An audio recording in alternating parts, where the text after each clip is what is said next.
ഒരു കൊച്ചുകുട്ടി 1000 ആഭരണങ്ങൾ മുമ്പിലിരുന്നാൽ, സ്വർണ്ണാഭരണങ്ങളിരുന്നാൽ 1000 വസ്തു ഉണ്ടെന്ന് കരുതും.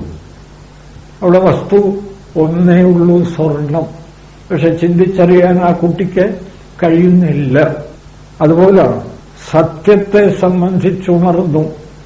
ഗീത പറയും, യാ നിശാ സർവഭൂതാനാം തസ്യാം ജാഗ്രതി സംയമേ യസ്യാം ജാഗ്രതി ഭൂതാനി സാ നിശ പശ്യതോ മുനേഹ.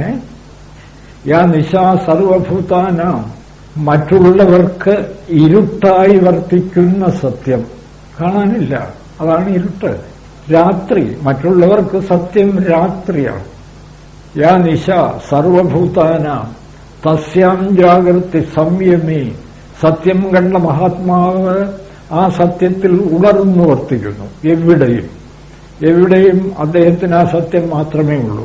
പക്ഷെ അദ്ദേഹം കാണുന്ന സത്യം മറ്റുള്ളവർക്ക് ഇരുട്ടാണ്. നിശ, യാ നിശ സർവഭൂതാനാം തസ്യാം ജാഗ്രതി സംയമേ യസ്യാം ജാഗ്രതി ഭൂതാനി.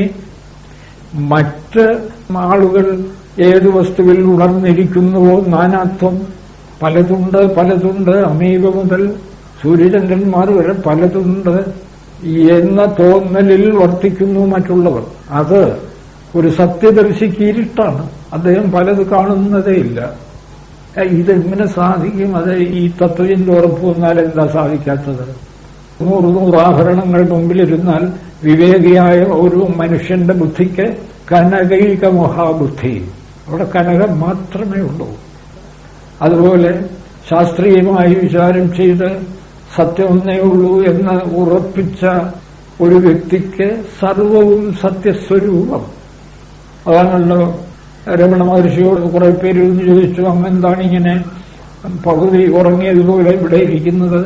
ഒരുപാട് പേര് കഷ്ടപ്പെടുന്നു, കുറച്ച് സാമൂഹ്യ പ്രവർത്തനമൊക്കെ നടത്തിക്കൂടെ? അപ്പൊ അദ്ദേഹം പറഞ്ഞു, ഞാനിവിടെയൊക്കെ നോക്കി, എന്നെ അല്ലാതെ മറ്റാരെയും കാണുന്നില്ല. ഇവിടെ കഷ്ടപ്പെടുന്നവരോ ഒന്നും ആരുമില്ല. ഞങ്ങൾ കാണുന്നുണ്ടല്ലോ. അത് ശരി, ദയവ് ചെയ്ത് നിങ്ങൾ പോയി സാമൂഹ്യ പ്രവർത്തനം നടത്തും, ഞാനിവിടെ ഇരുന്നോട്ടെ പാവം എന്ന് പറഞ്ഞയച്ചു എന്നാണ്.